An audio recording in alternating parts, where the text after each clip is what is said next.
போகலாம் அப்படின்னு பார்த்தீங்கன்னா பிஸ்னஸ்ல நிறைய பிஸ்னஸ் இருக்கு, நிறைய டைப் ஆஃப் பிஸ்னஸ் இருக்கு. ஆனால் அந்த பிஸ்னஸ்ல நீங்க இன்கம் எடுத்தாலும் அங்கேயும் உங்களுக்கு என்ன ஒரு பிரச்சனை? ஆரோக்கிய பிரச்சனை. ஏன் அப்படின்னா இன்னைக்கு வெளியே இருக்கக்கூடிய பல பொருட்கள், கலப்படமான பொருட்களை தான் இன்னைக்கு நீங்க வாங்கி சாப்பிட முடிய நிலைமையில இருக்குது. இந்த பொருட்கள் எல்லாம் ஆரோக்கியமா இருக்குதா அப்படின்னு பார்த்தீங்கன்னா அஷூரன்ஸ் கிடையாது. நான் எல்லா பொருளையுமே கெட்டு போன பொருள் வெளியே இருக்குன்னு நான் சொல்ல மாட்டேன், ஆனா அஷூரன்ஸ் கிடையாது. நல்ல பொருள் தான் உண்மையிலேயே வெளியே நீங்க வாங்குறீங்களான்னு அஷூரன்ஸ் நம்மளால கொடுக்க முடியாது.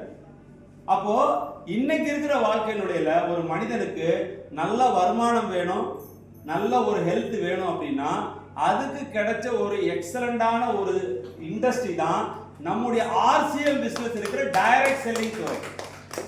ஆர்சிஎம் பிசினஸ் இருக்கிற டைரக்ட் செல்லிங் துறை. இந்த டைரக்ட் செல்லிங் துறை தான் இன்னைக்கு இந்தியால மிகப்பெரிய பிசினஸா மாறிக்கிட்டு இருக்கு. அப்ப நான் ஜாபுக்கு போகணுமா, நான் வந்து பிசினஸ் பண்ணணுமா, இல்ல டைரக்ட் செல்லிங்கா பண்ணணுமானா ஜாபுக்கு போகணும், பிசினஸ் பண்ணணும். ஆனா அது ஒரு ஆப்ஷன் தான். அதை தாண்டி உங்களுடைய ஃபியூச்சர் நல்லா இருக்கணும் அப்படின்னா அதுக்கு நீங்க சூஸ் பண்ணக்கூடிய ஒரு இண்டஸ்ட்ரி எதுனா அது என்னது? Direct selling business. அந்த டைரக்ட் செல்லிங் பிசினஸ்ல இருக்கக்கூடிய பெஸ்ட் கம்பெனி எது அப்படின்னு பாத்தீங்கன்னா ஆர்சிஎம் பிசினஸ். சோ ஏன் அப்படி சொல்றேன்னா எதிர்காலத்துல வேலை வாய்ப்பு அப்படிங்கிறது மனிதனுக்கு குறைந்து கொண்டிருக்கிறது. இன்னைக்கு எல்லா வேலையும் இன்னைக்கு வந்து பாத்தீங்கன்னா டிரைவர் இல்லாம கார் ஓடுற லெவலுக்கு இன்னைக்கு நிலைமை மாறிட்டு இருக்கு. அப்ப டிரைவர் இல்லாம கார் வந்துருச்சுன்னா மத்த பிசினஸ்லாம் மத்த வேலையெல்லாம் எப்படி மாற போகுதுங்கிறத மட்டும் நல்லா தெரிஞ்சுக்கணும். அப்போ இன்னைக்கு ரோபோட்டிக் டெக்னாலஜில ஏஐ டெக்னாலஜில போகும்போது மேன் பவரை டிபெண்ட் பண்ணிக்கிற நிறைய வேலைகள் லாஸ் ஆகும் போது அந்த மேன் பவர்ல இருக்கிறவங்களுக்கான வேலைகள் என்ன ஆகும் அப்படின்னா இல்லாம போயிடும். அப்ப அவங்க எங்க போவாங்க? விலைவாசி ஒரு பக்கம் ஏறுது, ஒரு பக்கம் ஜாப் இல்லாம போயிட்டு இருக்கு. அப்ப இந்த பீப்புள்லாம் என்ன பண்ணுவாங்க? சோ இவங்க எல்லாருக்குமே ஒரு ஆப்பர்ச்சுனிட்டியை கொடுக்கிறது தான் ஆர்சிஎம் பிசினஸ் உடைய மிக உயரிய நோக்கம். இதை ரோபோ பண்ண முடியாது, ஏஐ டெக்னாலஜி பண்ண முடியாது.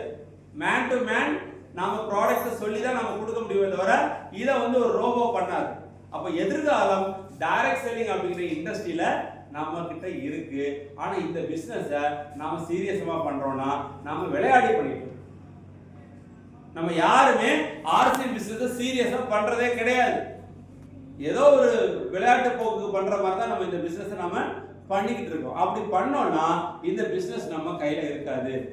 அப்ப நாம எல்லாருமே இந்த பிசினஸ் எப்படி பண்ணணும்னா ஒரு ப்ரொபஷனல் வேல பண்ணா மட்டும்தான் இந்த பிசினஸ்ல நீங்க சக்சஸ் பண்ண முடியும்.